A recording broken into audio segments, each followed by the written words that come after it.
நெடுங்காலமாக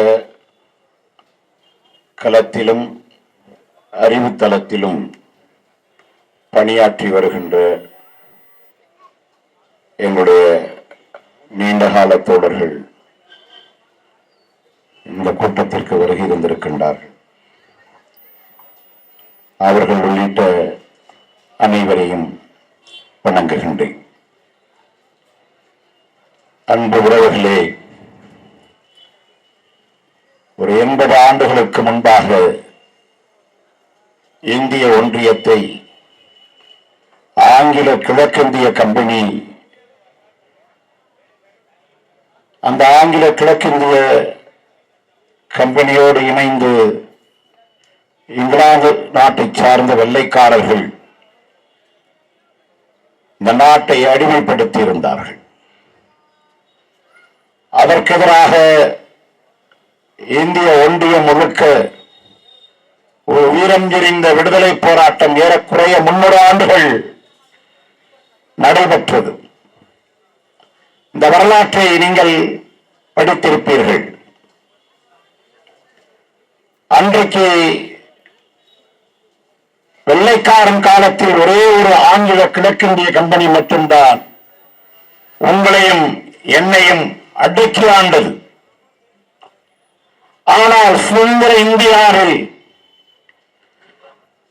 ஆங்கில கிழக்கிந்திய கம்பெனி மட்டுமல்ல, உலகத்தில் இருக்கின்ற எல்லா கம்பெனியும் இந்திய துணைக்கண்டம் முழுவதும் குறிப்பாக தமிழ்நாட்டில் வந்து குறைந்து விட்டது. இதற்கு பெயர் மேட் இன் இந்தியா என்று ஒரு முறை சொன்னார்கள். மதிப்புக்குரிய நரேந்திர மோடி இப்பொழுது மேக் இன் இந்தியா என்று சொல்கின்றார். ஒரே ஒரு வெள்ளைக்காரனுடைய கம்பெனி, ஆங்கில கிழக்கிந்திய கம்பெனி, அவன் மட்டும் சுரண்டி கொளுத்தான் இந்த மண்ணை. இன்றைக்கு ஓசூரிலிருந்து, பெங்களூரிலிருந்து, சென்னை முதல் கோயம்புத்தூர், திருப்பூர் என்று எல்லா இடங்களிலும் பன்னாட்டு முதலாளிகளின் தொழிற்சாலை. ஏன் இந்த தொழிற்சாலை எல்லாம் அங்கே வைக்காமல் எதற்காக குறிப்பாக தமிழ்நாட்டிற்கு படையெடுக்கின்றார்கள்? ஒரு குழந்தை அணிகின்ற பனியனும் ஜட்டியும் தயாரிப்பதற்கு, ஒரே ஒரு பனியனும் ஜட்டியும் தயாரிப்பதற்கு 2700 லிட்டர் தண்ணீர் தேவைப்படுகின்றது. நான் காலில் அணிகின்ற ஷூ, அதை அணிவதற்கு, அதை தயாரிப்பதற்கு, ஒரு ஜோடி செருப்பு, ஒரு ஜோடி ஷூவை தயாரிப்பதற்கு 16,000 லிட்டர் தண்ணீர் தேவைப்படுகின்றது. இன்றைக்கு பாலஸ்தீனை அடிமைப்படுத்திக் கொண்டிருக்கின்றது. ஒரு இன அழிப்பு போரை இஸ்ரேல் நடத்தி கொண்டிருக்கின்றது. இஸ்ரேல் பாலைவன நந்தா. அந்த இஸ்ரேல் தன் நாட்டில் ஆரஞ்சு பழ மரங்களை உருவாக்கி, பெரிய பெரிய வனங்களை உருவாக்கினான். அவன் கணக்கிட்டு பார்த்தான், ஒரு மரம் வளர்ந்து ஒரே ஒரு ஆரஞ்சு பழம் பழுப்பதற்கு அது எடுத்துக் கொள்கின்ற தண்ணீர் 52 லிட்டர். உடனே நிறுத்திவிட்டான். ஆரஞ்சு பழத்தை இறக்கிக் கொள்ளலாம், தேவையில்லை. அதே போலத்தான் நண்பர்களே, ஒரு கொக்கோ கோலா, இன்றைக்கு கோடை காலம், திரும்பிய பக்கமெல்லாம் தண்ணீர் பாட்டில் அமோகமாக இருக்கின்றது. திரும்பிய பக்கமெல்லாம் குளிர்பானம் அமோகமாக இருக்கின்றது. 1 லிட்டர் கொக்கோ கோலாவை உற்பத்தி செய்வதற்கு 70 லிட்டர் தண்ணீர் தேவைப்படுகின்றது. குளிர்ச்சியாக வாங்கி குடிக்கின்றன அல்லவா 1 லிட்டர் தண்ணீர் பாட்டில். அந்த 1 லிட்டர் தண்ணீர் புட்டி தயாரிப்பதற்கு 1 லிட்டரை எடுத்து பாட்டிலில் அடைத்து நம்மளிடம் 25 ரூபாய் கொடுப்பதற்கு, அதை தயாரிப்பதற்கு 12 லிட்டர் தண்ணீர் தேவைப்படுகின்றது. பார்த்தான் அமெரிக்கா, இதையெல்லாம் கணக்கிட்டு பார்க்கின்றான். ஜப்பான், எல்லா நாடுகளும் கணக்கிட்டு பார்க்கின்றான். இப்படியே தண்ணீரை உறிஞ்சி தொழிற்சாலை நம் நாட்டில் வைத்தால் ஒரு காலத்தில் இது பாலைவனமாகும் தமிழ்நாட்டிற்கு போ, அங்கே போய் தொழிற்சாலை துவங்கு. அதற்கு யாரிடம் அனுமதி வாங்க வேண்டும்? மத்தியில் ஆண்டு கொண்டிருக்கின்ற காங்கிரசிடமோ பிஜேபியிடமோ அனுமதி வாங்க வேண்டும். தமிழ்நாட்டை ஆண்டு கொண்டிருக்கின்ற அதிமுகவிடமோ திமுகவிடமோ அனுமதி வாங்க வேண்டும். இந்த கொள்கைதான் உலகமயம், தனியார் மயம், தாராளமயம் என்று நரசிம்மராவ் ஆட்சி காலத்தில் காங்கிரஸ் கட்சியில் அன்றைக்கு நிதியமைச்சராக இருந்தார் மன்மோகன் சிங். இந்திய ஒன்றியத்தில் இருக்கின்ற அனைத்து மாநிலங்களின் இயற்கை வளத்தை சுரண்டி கொடுப்பதற்கு உலக முதலாளித்துவ நாடுகளால் கண்டுபிடிக்கப்பட்ட கொள்கைதான் உலகமயம், தனியார் மயம், தாராளமயம் என்கின்ற கொள்கை. அந்த கொள்கையை, அந்த சுரண்டல் கொள்கையை இந்தியாவிலும் தமிழ்நாட்டிலும் அமல்படுத்தி மக்களை சுரண்டுவதற்காக அடியால் வேலை பார்க்கின்ற அரசுதான் அதிமுகவும் திமுகவும் பிஜேபியும் காங்கிரசும். இவர்கள் கட்சி நடத்தவில்லை, கமிஷன் வண்டி நடத்திக் கொண்டிருக்கின்றார்கள். இவர்கள் கட்சி தலைவர்கள் அல்ல, தரகு வேலை பார்க்கின்றவர்கள் இவர்கள். அதிமுகவிற்கும் திமுகவிற்கும் என்ன வேறுபாடு? கொள்கை அளவில் அதிமுக காரன் கழுத்தில் இருக்கிற செயினை மட்டும்தான் இருப்பான், திமுக காரன் கழுத்தையே எடுத்துட்டு போயிடுவான். இவர் ரெண்டு பேருடைய கொள்கை அவ்வளவுதான். இதேதான் பிஜேபியும் காங்கிரசும். இவன் காவி சட்டை போட்ட பயங்கரவாதி, இவன் கடல் சட்டை போட்ட பயங்கரவாதி. கொள்கை அளவில் இவர்களுக்கு எந்த வேறுபாடும் கிடையாது. இவர்கள் தான் மாறி மாறி கூட்டணி வைத்து திராவிடம் என்ற இல்லாத தத்துவத்தை இங்கே வளர்த்தெடுத்து தமிழ் தேசியம் என்கின்ற அரசியல் வளர்ந்துவிடக் கூடாது என்பதற்காக அதிகாரத்தை நம் மீது செலுத்திக் கொண்டிருக்கின்றார்கள். இதை புரிந்து கொள்ளாமல் நமக்கு விடுதலையும் கிடைக்காது, தேர்தல் வெற்றியும் கிடைக்காது. அதை நோக்கித்தான் நாம் ஒவ்வொருவரும் நம் அறிவை கூர்மைப்படுத்தி பயணிக்க வேண்டிய இடத்தில் இன்றைக்கு நின்று கொண்டிருக்கின்றோம்.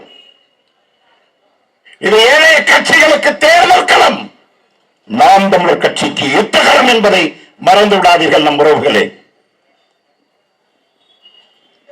எல்லா பன்னாட்டு நிறுவனங்களும் வந்துவிட்டது. ஆனால் அவனுடைய இயற்கை வளத்தை பாதுகாப்பதற்காக இங்கே வருகின்றான். அவனுக்கு இடத்தை பிடுங்கி யார் கொடுக்கின்றான்? அது அதிமுக அரசாங்கம் இருந்தாலும் சரி, திமுக அரசாங்கமாக இருந்தாலும் சரி, காங்கிரஸாக இருந்தாலும் சரி, பிஜேபி ஆக இருந்தாலும் சரி, போராடுகின்ற மக்களை காவல்துறையை விட்டு அடிக்க விட்டு, ராணுவத்தை விட்டு சுட வைத்து, முப்போகம் விளைகின்ற விவசாய நிலங்களை பிடுங்கி அவனிடம் கொடுக்கிறார்கள். கொஞ்ச நாளைக்கு முன்னாடி உங்களுக்கு நினைவு இருக்கும், தமிழ்நாடு சட்டமன்றத்தில் லேண்ட் கன்சல்டேஷன் ஆக்ட் கொண்டு வந்தான், நில ஒருங்கிணைப்பு சட்டம். அந்த நில ஒருங்கிணைப்பு சட்டத்தோடு இன்னொரு சட்டமும் வந்தது, 12 மணி நேர வேலை. தமிழ்நாட்டில் இருக்கின்ற இடதுசாரிகள் அன்றைக்கு எழுந்திருத்து போராடினார்கள். 12 மணி நேர வேலை என்பது அநீதியானது, அறத்திற்கு புறமானது, தொழிலாளி வர்க்கத்தை நசுக்குவது. நாங்கள் எல்லோரும் போராடினோம். தற்காலிகமாக திராவிட மாடலின் முதலமைச்சர் மு.க. ஸ்டாலின் அந்த சட்டத்தை தற்காலிகமாக ஒத்தி வைத்தார். ஆனால் அதனோடு லேண்ட் கன்சல்டேஷன் ஆக்ட் ஒன்று கொண்டு வந்தான். அது என்ன தெரியுமா? 100 ஏக்கர் இந்த பகுதியில் முப்போகம் விளைகின்ற 100 ஏக்கர் நிலம், விவசாய நிலம் ஒரு ஜெர்மன் நாட்டு கம்பெனிக்கு தேவைப்படுகின்றது. அந்த ஜெர்மன் நாட்டு நிறுவனம் தமிழ்நாடு அரசோடு ஒப்பந்தம் போட்டால் தமிழ்நாடு அரசு அந்த 100 ஏக்கர் நிலத்தை கையகப்படுத்தி அவரிடம் கொடுக்கும். 100 ஏக்கரை கொடுப்பதோடு மட்டுமல்ல, அந்த 100 ஏக்கரில் ஏரி குளம் கண்மாய் இருந்தால் அதுவும் அந்த நிறுவனத்துக்கு சொந்தம் என்று அந்த சட்டம் கொண்டு வரப்பட்டிருக்கின்றது, அமல்படுத்தப்பட்டிருக்கின்றது. ஆனால் இன்று வரை இடதுசாரிகள் அவர்களோடு கூட்டணி வைத்திருக்கின்ற சிபிஐயோ சிபிஎம்ஓ வாய் திறக்கவில்லை. 12 மணி நேர வேலை என்று சொன்னவுடன் துள்ளி கொதித்த தோழர்கள் ஏன் இந்த நில ஒருங்கிணைப்பு சட்டத்திற்கு எதிராக ஏன் போராடவில்லை? ஏன் போராடவில்லை என்றால் கமிஷன் போய்விடும், கல்லா கட்ட முடியாது, கட்சி நடத்த முடியாது. எனவேதான் இந்த பகுதியில் லாரி லாரியாக கிரானைட் கற்கள் உடைத்து ஏற்றுமதி செய்யப்படுகின்றது. இந்தியாவிலேயே குறிப்பாக புதுக்கோட்டை மாவட்டத்திற்கு பிறகு அதிகமான கல் குவாரிகள் கொண்ட மாவட்டமாக கிருஷ்ணகிரி மாவட்டம் இருக்கின்றது. ஒவ்வொரு நாளும் மலையை உடைத்து 2000 லாரிகள் 3000 லாரிகள் போய்கொண்டே இருக்கின்றது.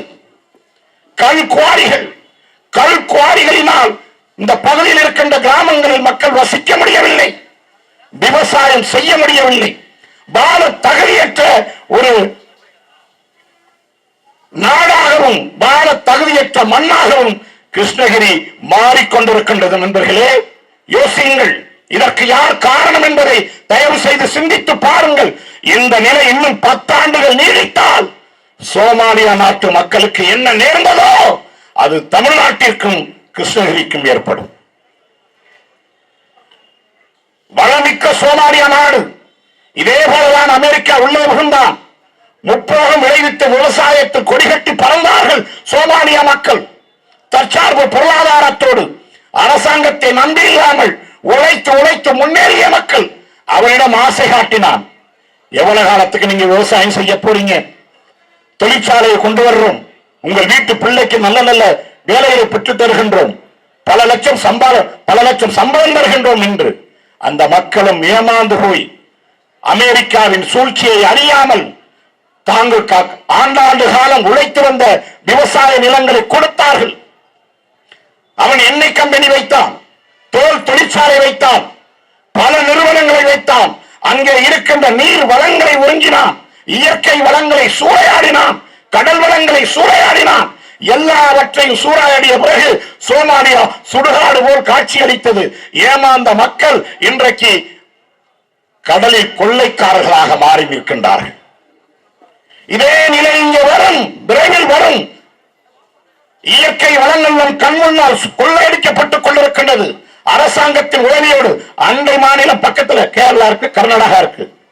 கேரளாவில் மழை இல்லையா? கேரளாவில் ஆறுகள் ஓடவில்லையா? கேரளாவில் மரங்கள் இல்லையா? ஆந்திராவில் ஆறுகள் இல்லையா? மழை இல்லையா?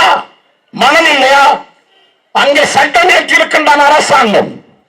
மழையை வெட்டக்கூடாது, மணலை அள்ளக்கூடாது, மரத்தை வெட்டக்கூடாது என்று அவருடைய இயற்கை வளத்தை பாதுகாத்துக் கொண்டிருக்கின்றான்.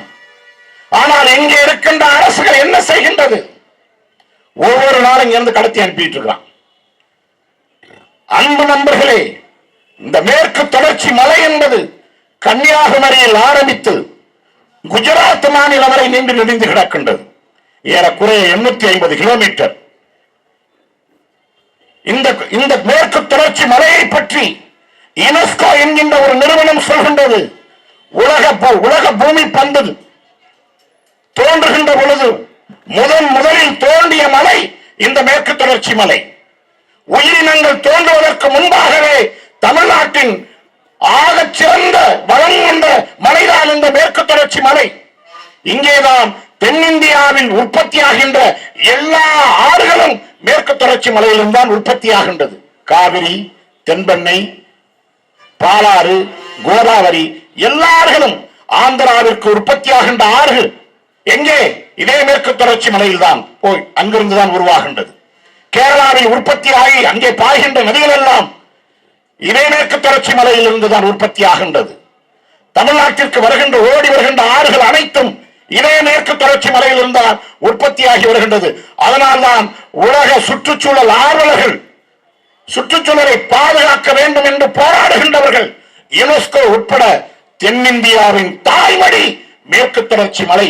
இந்த மேற்கு தொடர்ச்சி மலையை அழித்து வெட்டி நாசப்படுத்திவிட்டால் ஒட்டுமொத்த தென்னிந்தியாவும் சுடுகாடாக மாறும் என்று யுனெஸ்கோ எச்சரித்ததோடு மட்டுமல்ல, அந்த யுனெஸ்கோ சொல்கின்றான், இந்தியாவிற்கும் பாகிஸ்தானுக்கும் ஒருவேளை யுத்தம் நடந்தால், இந்தியாவிற்கும் சீனாவுக்கும் ஒருவேளை யுத்தம் நடந்தால், போர் ஏற்பட்டால், அந்த நாடுகள் ஒருபோதும் மேற்கு தொடர்ச்சி மலை மீது குண்டை வீசக்கூடாது என்று யுனெஸ்கோ அறிவித்திருக்கின்றது.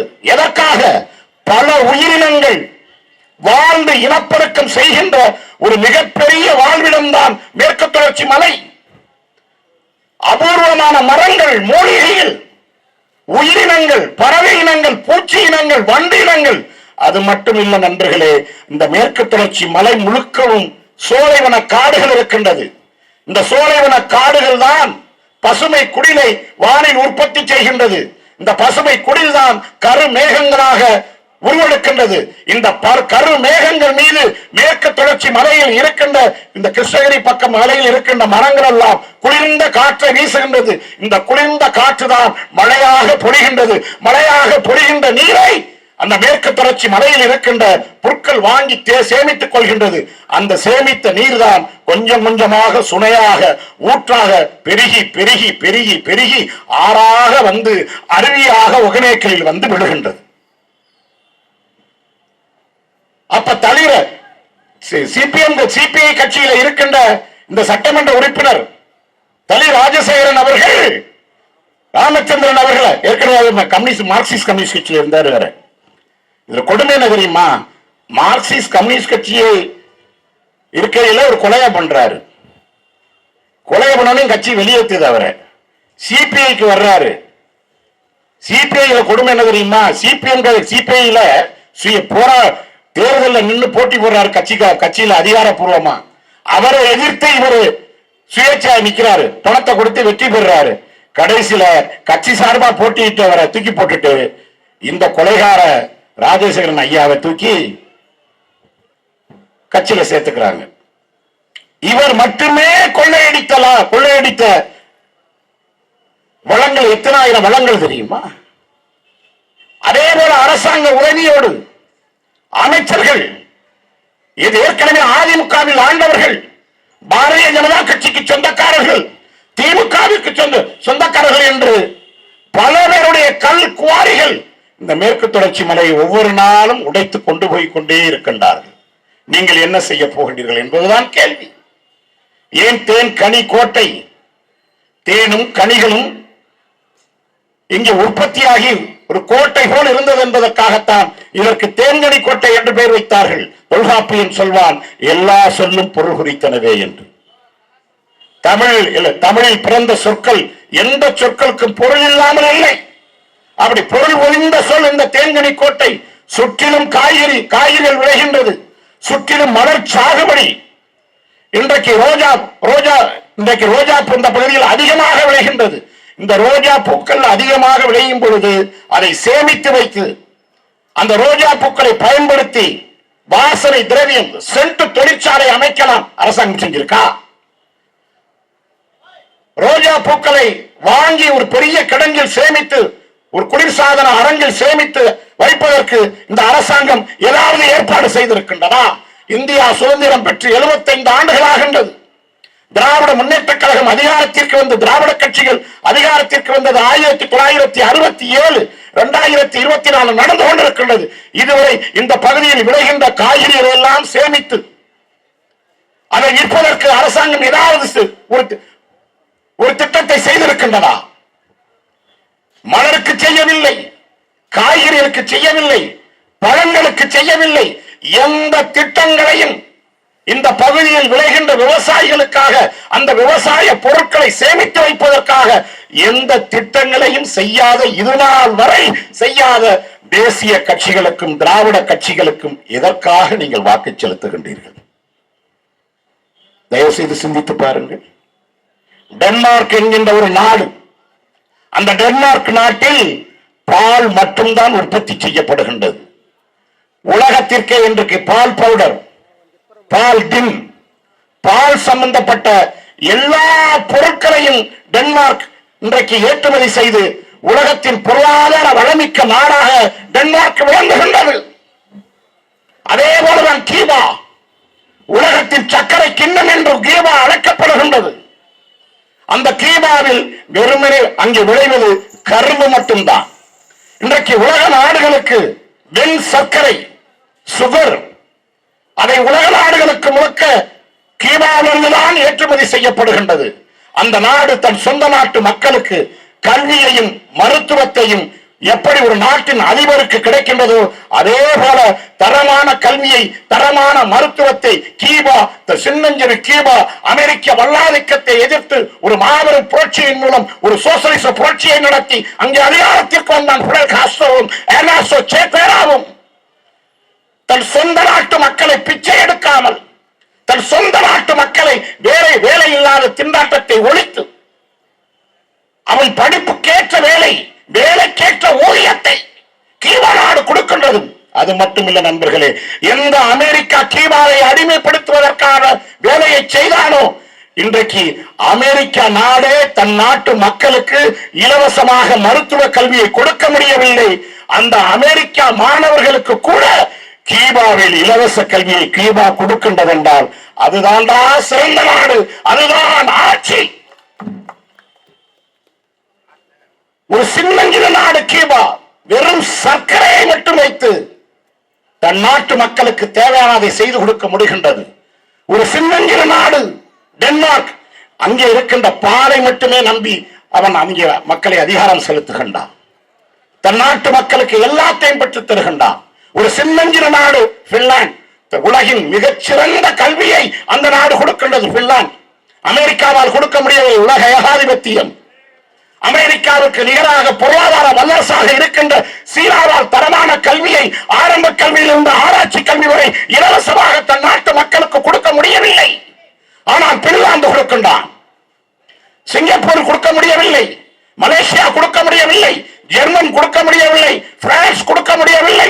இங்கிலாந்து கொடுக்க முடியவில்லை.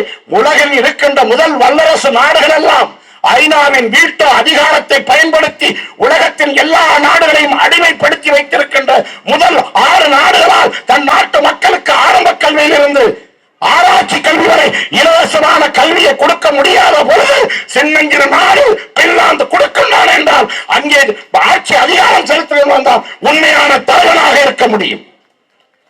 அப்படிப்பட்ட தலைவன் தான் இங்கே கருணாநிதி, ஜெயலலிதா, எம்ஜிஆர், மு.க. ஸ்டாலின், நரேந்திர மோடி, ராகுல் காந்தி எல்லாமா.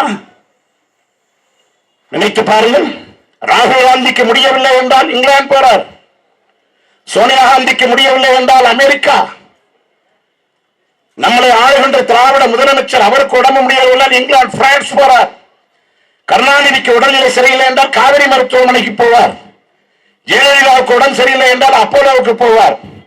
உங்களுக்கும் எனக்கும் உடல்நிலை சரியில்லை என்றால் தேன்கனி கோட்டை சுடுகாட்டில் போய் நேரடியாக படுத்துக்கிற வேண்டியதான். அரசாங்க ஆஸ்பத்திரிக்கு போறது ஒண்ணுதான், நீ தேன்கனி கோட்டை சுடுகாட்டுக்கு போய் படுத்துக்கிறதும் ஒண்ணுதான்.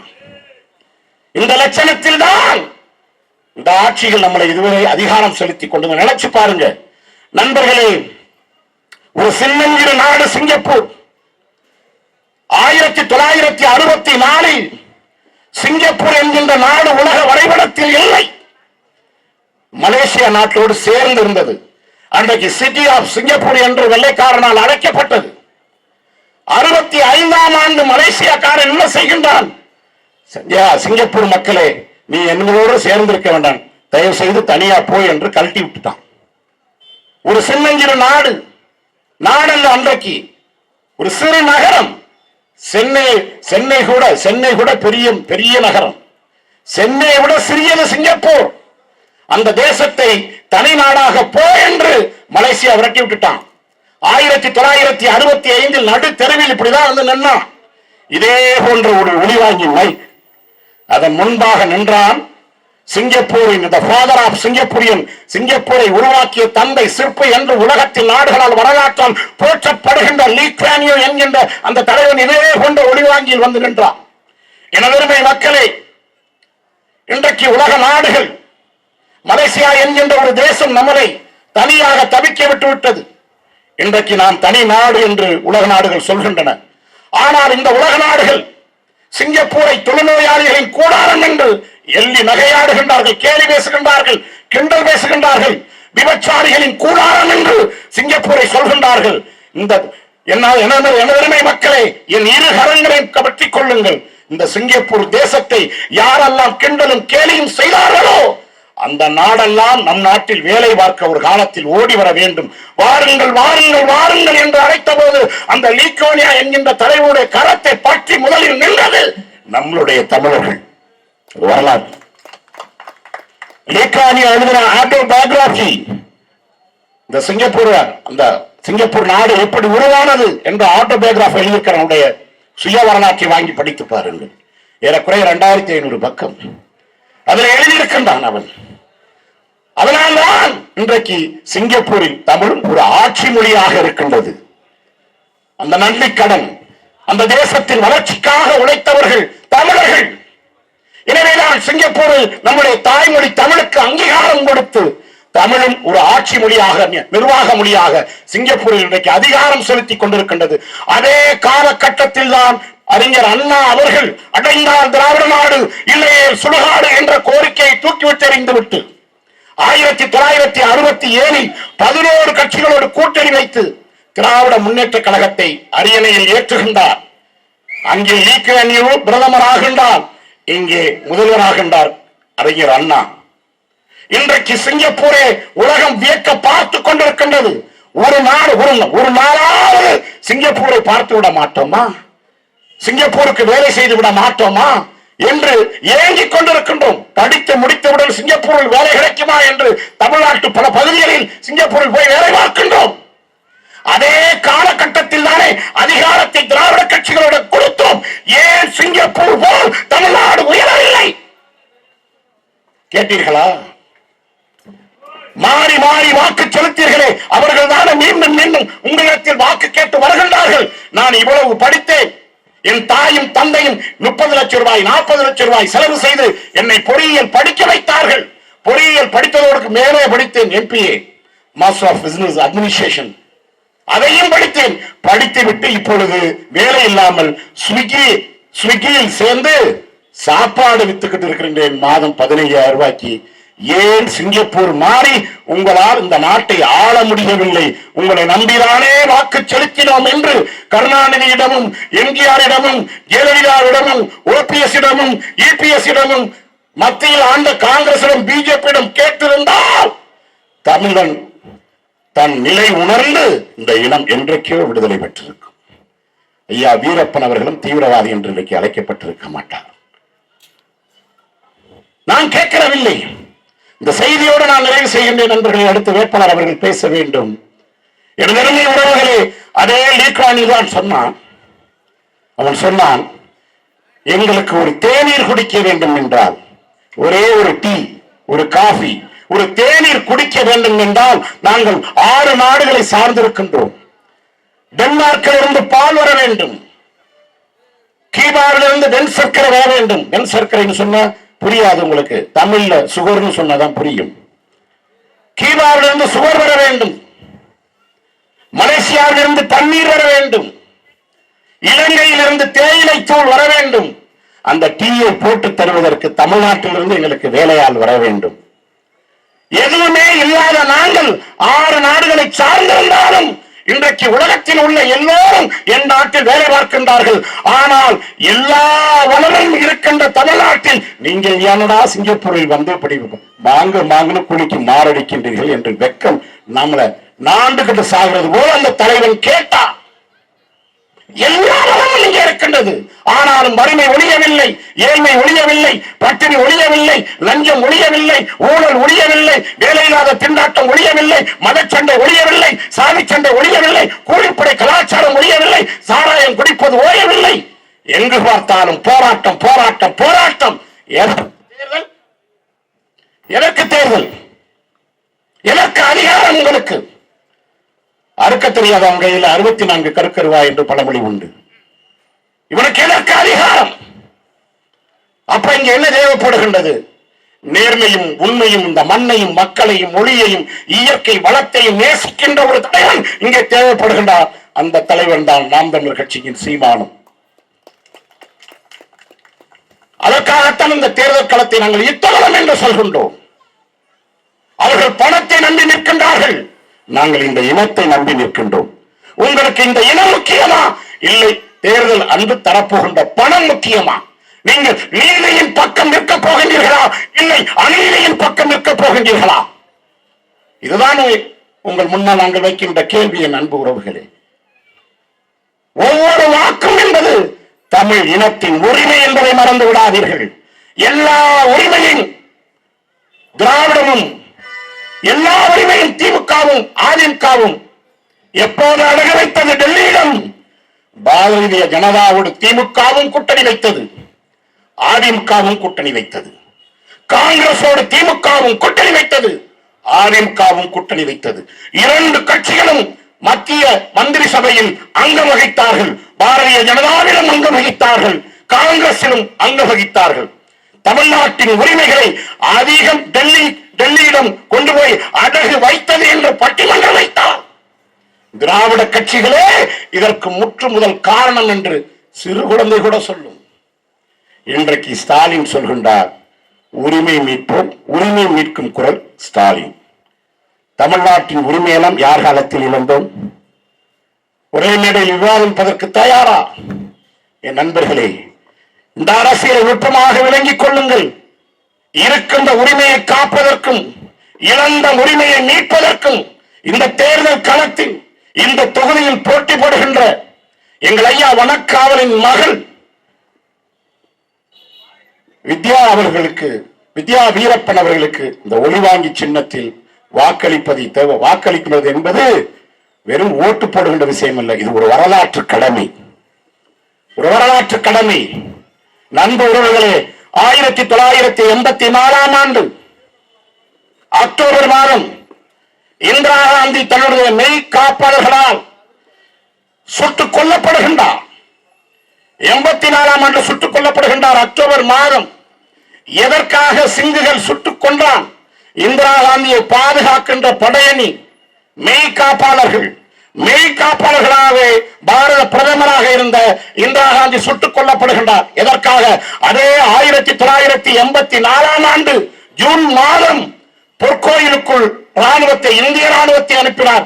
எதற்காக இந்திரா காந்தி பஞ்சாபில் இருக்கின்ற பொற்கோயிலுக்குள் இந்திய ராணுவத்தை அனுப்ப வேண்டும்? அன்றைக்கு பஞ்சாபில் காலிஸ்தான் என்கின்ற ஒரு போராளி இயக்கம் தோன்றியது. நாங்கள் தனி தேசிய இனத்தை கொண்டவர்கள், எங்களுக்கு தனியாக இந்திய தேசத்திலிருந்து பஞ்சாபை பிரித்துக் கொடு என்று ஆயுத போராட்டம் நடத்தினார்கள். அதன் தலைவராக பிந்திரன்வாலே என்று இருந்தான். அந்த பிந்திரன்வாலையோடு ஆயிரக்கணக்கான காலிஸ்தான் போராளிகள் இந்திய ராணுவத்தை எதிர்த்து வீரம் தெரிந்த விடுதலை போராட்டத்தை அவர்கள் வடபகுதியில் நடத்திய பொழுது அன்றைக்கு பாரத பிரதமராக இருந்த இந்திரா காந்தியா ராணுவத்தை அனுப்பி களவெடுக்க வைத்தார். அந்த போராட்டத்தை ஈழத்தில் எப்படி நம் தேசிய தலைவர் பிரபாகரன் 30 நாடுகளை எதிர்த்து இந்திய பெருங்கடலில் ஒரு மாபெரும் படையை கட்டி போராடினானோ அதே போல ஒரு போராட்டம் இங்கே நடந்த பொழுது அதை நசுக்கியது இந்திரா காந்தியின் காங்கிரஸ் கட்சியின் இந்திரா காந்தி அரசு. சீக்கியரின் புனித கோயில் என்று பொற்கோயிலுக்குள் ராணுவம் போனது. ஆயிரக்கணக்கான சீக்கிய இளைஞர்களை இந்திய ராணுவம் சுட்டுக் கொன்றது. அன்றைக்கு காலிஸ்தான் விடுதலை போராட்டம் முடிவுக்கு வருகின்றது. நண்பர்களே, ஆயிரக்கணக்கான போராளிகளை சுட்டுக் கொண்டிருந்தால் கூட பஞ்சாபியர்கள் விட்டிருப்பார்கள். தங்களுடைய புனித கோயிலான பொற்கோயிலுக்குள் வைத்து சுட்டுக் கொண்டதை தாங்க முடியவில்லை. அவன் திட்டம் திட்டுகின்றான். மெய்காப்பாளன் 3 பேர் சிங், கேகர் சிங், பியான் சிங், ஹெட்கவர் சிங் என்று 3 பேர். இந்த 3 பேரும் தூக்கிலிடப்பட்டு கொல்லப்படுகின்றார்கள். இந்திரா காந்தியை கொன்ற காரணத்திற்காக தூக்கில் போட்டு கொல்லப்படுகின்றார்கள். அவன் முடிவு செய்கின்றான், பொற்கோயிலுக்குள் நம்முடைய போராளிகளை கொண்டதோடு மட்டுமல்லாமல் பொற்கோயிலை அசிங்கப்படுத்தியதோடு மட்டுமல்லாமல் 3 பேருக்கு தூக்கு தண்டனையும் கொடுத்து விட்டார்கள். எனவே அவன் முடிவு செய்கின்றான், வருகின்ற தேர்தல் களத்தில் பியான் சிங் மனைவி எந்த இந்திய அரசு தூக்கில் போட்டதோ தன் இனத்தை சார்ந்த பிந்திரன்வாலை மனைவிக்கு தேர்தலில் நிக்க வைக்கிறான். தேர்தலில் நிக்க வைத்து அந்த மக்கள் என்ன செய்யலாம் பாருங்க, ஒரு வரலாற்று ஆச்சரியத்தை நிகழ்த்தினான். இந்திரா காந்தியை கொன்ற பிந்திரன்வாலை தூக்கில் போடப்படுகின்றான். பிந்திரன்வாலையின் மனைவியை சீக்கியர்களா ஒன்று சேர்ந்து தேர்தல் களத்தில் நிறுத்துகின்றார்கள். அதிகப்படியான வாக்கு வித்தியாசத்தில் பிந்திரன்வாலையுடைய மனைவி பிரபுல் கவுல் அவர் வெற்றி பெறுகின்றார். வெற்றி பெற்று பாராளுமன்றத்தில் உள்ளே போய் நாற்காலியில் அமர்ந்திருக்கின்றார். பாரத பிரதமராக நரேந்திர மோடி, பாரத பிரதமராக ராஜீவ் காந்தி தேர்வு செய்யப்பட்டு பாராளுமன்றத்திற்குள் வருகின்றார்கள். பாராளுமன்றத்தில் வரும்பொழுது பாரத பிரதமர் வருகின்றார் என்று எல்லோரும் எழுந்து நிற்கின்றார்கள். ஒரே ஒரு பெண் மட்டும் நாற்காலியில் கால் மேல் கால் போட்டு காலை ஆட்டிக் கொண்டிருக்கின்றார். இப்படியே பார்த்துக் கொண்டு ராஜீவ்காந்தி தனது இருக்கையில் போய் உட்கார்ந்த பிறகு அழைத்து விசாரிக்கின்றார் அந்த பெண் யார் என்று. எல்லோரும் எழுந்து நிற்கையில் இவள் மட்டும் கால் மேல் கால் போட்டுக் கொண்டு, இவள்தான் உங்க அம்மாவை கொன்ற பிந்திரன்வாலையின் மனைவி பிரபு கவுல் என்று சொன்னான். இதுதான் சீக்கிய இன உணர்வு. அதே போலதான் நீங்கள் வித்யாவை தேர்ந்தெடுக்க வேண்டும். வணக்காவரின் மகள் இனத்தை காப்பான் என்ற நம்பிக்கையோடு ஒளிவாங்கி சின்னத்தில் வாக்களித்து தேர்வு செய்யப்பட வேண்டும். எந்த அரச பயங்கரவாதத்தான் நம்முடைய மாவீரன் வீரப்படால் சுட்டுக் கொல்லப்பட்டாரோ அதே அரச பயங்கரவாதத்தால் முகத்தில் கரியை பூசுவது போல் வெற்றி பெற்று நாடாளுமன்றத்தில் வித்யா வீரப்பன் கால் மேல் கால் போட்டு உட்கார்ந்திருக்க வேண்டும். அந்த வழியில் ராகுல் காந்தியோ நரேந்திர மோடியோ போகும்போது கேட்க வேண்டும், யார் கால் மேல் கால் போட்டு காலை ஆட்டிக்கொண்டு எழுந்திருக்காமல் உட்கார்ந்திருக்காளே என்று கேட்கும்போது, வீர தமிழச்சி, திமிர் பிடித்த தமிழச்சி, அரச பயங்கரவாதத்தால் சுட்டுக் கொல்லப்பட்ட வீரப்பனின் மகள், வணக்காவரின் வீரப்பன் மகள், வீர மகள், அவள் வெற்றி பெற்று வந்திருக்கின்றால் தமிழ்நாட்டின் பிரதிநிதியாக கிருஷ்ணகிரி மக்கள் தொகையில் இருந்து என்று டெல்லி பட்டினத்தில் ஒட்டுமொத்த வட இந்தியமும் பார்த்து வியக்கின்ற ஒரு வரலாற்று புரட்சியை நீங்கள் இந்த மண்ணில் செய்வீர்கள், செய்ய வேண்டும் என்று கேட்டுக்கொண்டு விடைபெறுகின்றேன். நன்றி, வணக்கம். நமது வெற்றி சின்னம் ஒளிவாங்கி ஒளிவாங்கி ஒளிவாங்கி. நன்றி, வணக்கம். நான் தமிழன்.